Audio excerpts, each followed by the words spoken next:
family yalabira omwana wa Mariam Nakitu.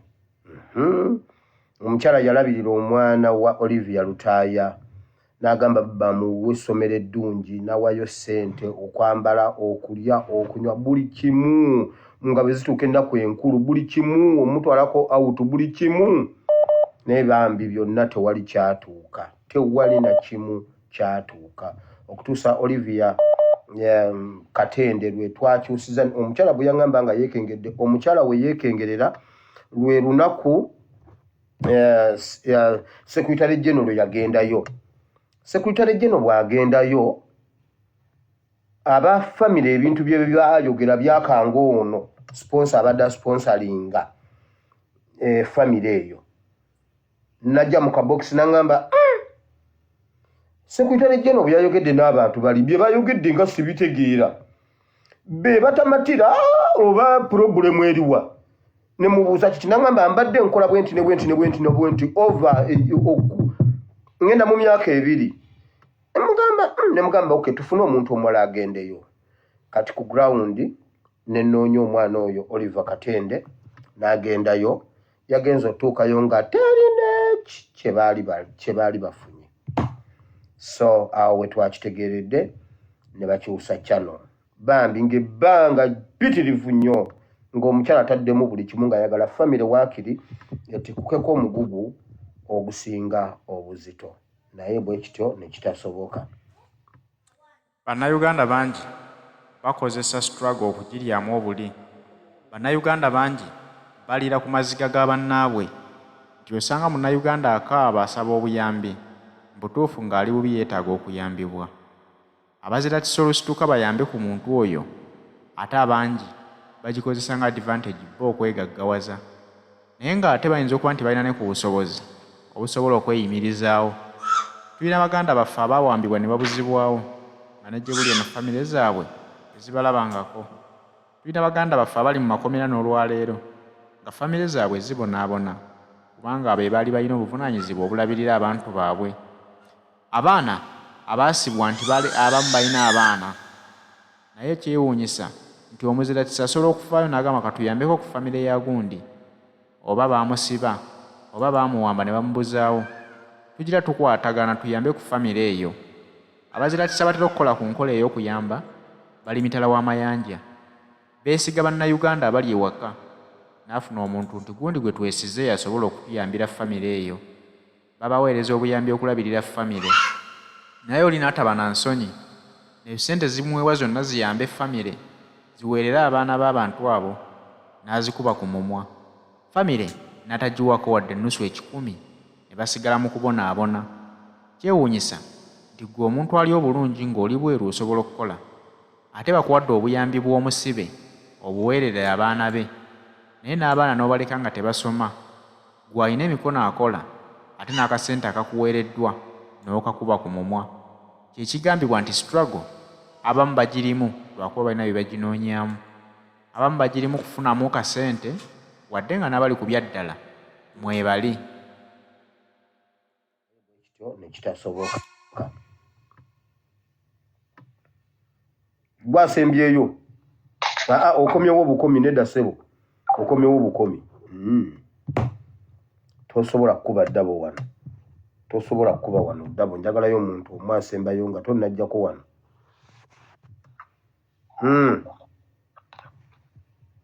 Mukama waffe yeebazibwe pasita comrades Mukama yeebazibwe. Amiina nnyo Mukama yeebazibwe. Okuliko omwaka. Kanzijeko essimu erindala. Kati pasita kampite mu bwangu kubanga bulijjo ngezaako naye nga tosobola kufuna. Kuli kuva wano mu US Boston. Pasita tulina obulumi bungi nnyo.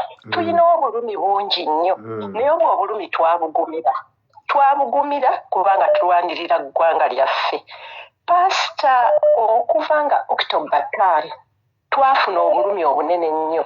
Naye ne tugamba tunoonyereze kubanga bulijjo ekizibu bwe kibeerawo olina okwidentifyinga problem weeva n'osooka ofuna solution.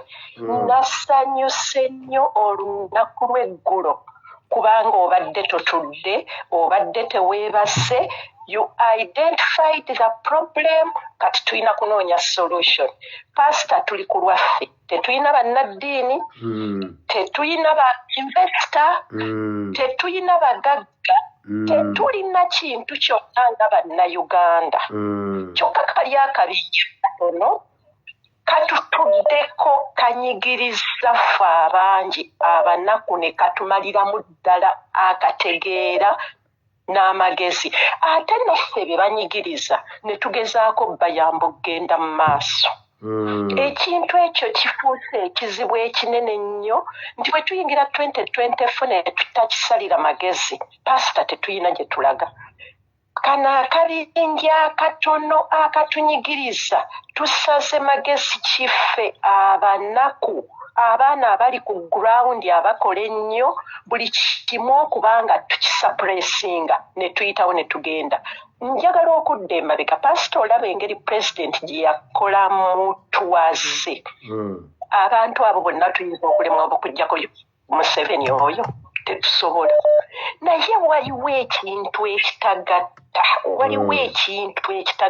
We have to identify people who are not ours.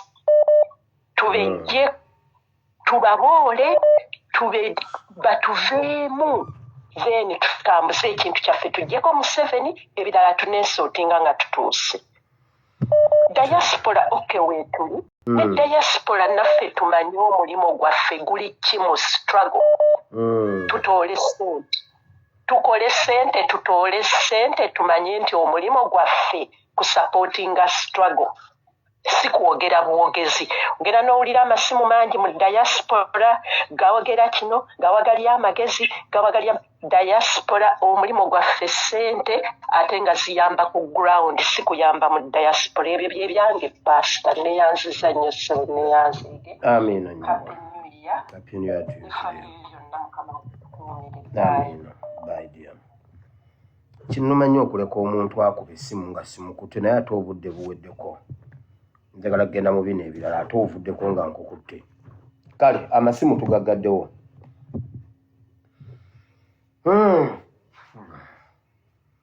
Kale tweyanziza ebirowoozo byammwe mwenna, mmanyi tetusobola kubamalayo. Bw'osembyeyo.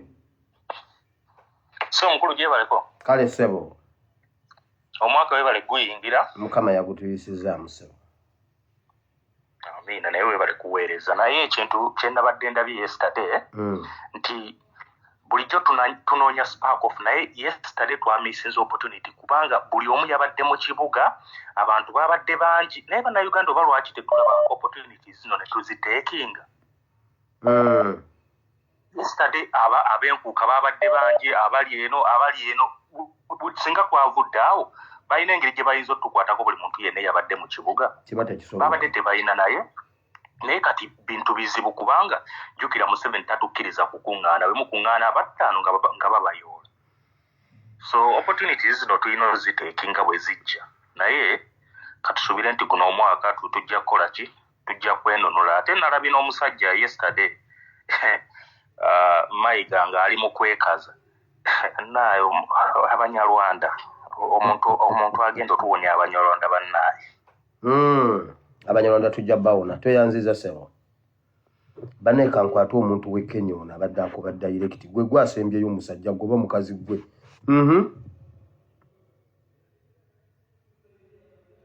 Mukama waffe yeyaziwire. Mukama yebaziwe ssebo. Wire oli ku live kiki sitegedde? Ndi ku live ssebo. Okuba bukubi. Oh, okay. Ala offline naye nja kuddamu. Sibidda kuba essimu. Kale essimu ngivuunise kati tetukyaddamu kuba masimu. Alright, tweyanziza byonna abamikwano. Mwebali nnyo, mwebali ddala. Olwaleero ngenda kwogera n'omuntu ng'omwaka ogugenze guyina ekiwundu kye gukulekedde. Ngenda kwogera n'omuntu ng'obadde olina ky'osuubira omwaka oguwedde, owulira olina ky'okoze, owulira watumibwa owulira obadde oyimiridde mu butukuvu na butuukirivu naye nga guweddeko tofunye kyobadde oyagala gwe ngenda okwogera naawe mu mwaka omukadde ate tuyingira omwaka omupya ng'obadde oyina bye wateeka ku bipande by'omutima gwoba mu ddayaleyo ng'ogamba kino ne kino omwaka guno naye oba oliawo nga tekivuddeeyo nga bwe wakisuubira gwe ngenda okwogera naawe mu kitabo kya Yeremiya va ku lunyiriri olusooka yali Jeremiya chapter 20 Mukama yatuma Yeremiya n'abaako byamutuma okukola n'amutuma message Bible egamba Yeremiya n'agideliveringa loud and clear nga buli muntu agiwulira nga Mukama amutumye n'alangirira ebigambo bingi nnyo n'alangirira ebintu bingi nnyo Yeremiya n'ayogera bye na Mukama bye yamugamba Yeremiya n'atuuka ne wabaawo ebibawunsi nga Yeremiya n'agamba mpedde kati bannaye Katonda wannimba n'ennimbibwa so oyina ensigo gy'osize ng'olina ky'osuubira olina amakungula g'osuubira oba oli awo nga togafunye gwe ngenda kwogera naawe olwaleero ate n'ekyo ekyabadde waliwo ebyabadde mu nkuuka njagala okwebaza abayisizaawo message eyo ekintu kino ndudde nga nkibagamba senga tutwala erinnya lya revolution kambabulire Bayibuli egamba twaweebwa erinnya limu eritujja mu bizibu erinnya lyetuteekwa okuyitamu ewa Katonda linnya lya Yesu ng'ogenda ewa Katonda ffe Bayibuli bwe tuba tusomesa byonna mu bisabe ng'okuyita mu linnya eryo kati Yesu bwe yali agenda yagamba mujja kukola bye nnakola n'okusinga bye nnakola buli mulembe lwe guba gununulwa waliwo dispensation gye muyingiramu waliwo weevu ejja buli ssaawa ebeera n'ebyayo waliwo ebiseera ebyatuukanga bw'ofuna kaadi ya Museveni kaadi ya NRM ebyobufuzi oba obimaze ng'erinnya eririwo eritambulirwamu lya Museveni nga kasita otwala kaadi ya NRM oba oliki oba oliki omaze ng'oyiseemu biwedde ng'oba omaze oluvannyuma lw'okuva kuluuma abantu okuzuula bye yali akola yali takola mazima naye yali alina bw'abikwesekwese ng'abantu tebamutegeeranga kati olwaleero ng'oyagala okugwa weekulubeeseze ku Museveni oba ekifaananyi kifulume ng'oli ne Museveni oba Katonda akuveemu omuntu akuwaayirize nti bannange bannayuganda ASP yabadde ne Museveni owedde kyobulaba nze buli lwe yanneeyogerezangako nga mbireeta mangu enkyata neesooka n'agamba oyo omwana bulijjo twogera buli lwe era kati tugenze mu bbanga liweze nno nga takyanneeyogerezaako saagala mmusemberera ne wabaawo sizoni eyatuuka nga bw'obeera ne beesijje ekizibu kyo kiba kiwedde nga bw'ofuna kadi ya FDC kiwedde emirembe egyo gyonna tuzze tuzitambula naye waliwo omulembe guno ogwaffe oguweereddwa erinnya lyagwo mu byobufuzi ne mu nkyukakyuka y'eggwanga nakugambye Yesu okuzaalibwa teyali mwana yali ndagaano kyali kintu ekisinga ku mwana okujja kwa His Excellency Kyagulanyi mu byobufuzi bw'eggwanga Uganda erinnya eryo terikyali mmiya linnya mbuno linnya lye ekyo kitegeeza nkyukakyuka eyo simbo nga bw'olaba fulaaga y'eggwanga n'oba ng'otambula wano n'osanga omuntu ng'akutte fulaaga ya Uganda bw'oti wano tulinawo expo naye bw'ogenda mu expo eyo n'osanga n'olaba awali fulaaga y'eggwanga obviously omanya abo bannayuganda olwo olugoye olwo langi zaalwo ezaalusiigibwa bwe ziti bw'olulaba tolaba lugoye olaba ggwanga kati His Excellency Kyagulanyi yakyuka n'abeera enkyukakyuka takyali muntu buntu akomaawo nti ne bwe bayagala okumutta olwaleero ne bw'afa tebasobola kumuwona olaba senteza yafa naye akyalwana n'emmundu zivaayo olw'awantu awawandiikiddwa erinnya lya senteza so kati wulira waliwo erinnya eryatuweebwa abantu basitudde kalenda ne basitula buli kimu kye balina ekyasimbo ne bakiteeka waggulu nga bayimba Kyagulanyi era n'enkuuka we yakyankalanidde tewakyali kuyimba olaba ne Mukunja naye bannaye muli babi Mukunja ne Shibba baalugendeddemu naye Mukunja ye yategedde yagambe bannaye abantu bano bampanise nnyo bayagadde okunteeka mu ssaawa z'omusajja abantu baatulyose ate Shibba yangambye gwe watu wano gye tulaga naye kuba Shibba mulalu nabagambye gwe Katonda ayinza okwogeza endogoyi Mukunja alowooza ye mulamu Shibba yamugambye zino essaawa si zaffe tetugendayo ye n'agamba tuli mu kkubo tujja tujja muganda wange babiyimbyeyo naye wamawulira abantu abasitudde erinnya eryo mu kifo ekyo mwakoze bulungi ekintu ekyo ndudde nga nkibatuma nga mbagamba ekintu ekyo kigende mu masinzizo bakitaffe mu Katonda beesirwaza nnyo Kayanja yagambye waliwo omuntu eyakansindikidde njagala kuddeyo okulaba Kayanja bye yayogedde naye waliwo akantu ke bampaddeko katono Kayanja ku bye yayogedde saagala bigenda nnyo kuba sinnababbira bambadde neebase ne buntunira ndowooza era ondaba ndi mutulo twennyini Kayanja yagambye mbuno waliwo abagamba mbu Uganda terina mirembe kino kye mulaba wano ye sayini y'emirembe mwenna bagamba nti Uganda is bleeding mulimba Uganda erimu emirembe era kino kye mulaba wano ng'ebbanga tono nnyo emabega abadde atugamba mwerinde mu ggwanga mulimu obutujju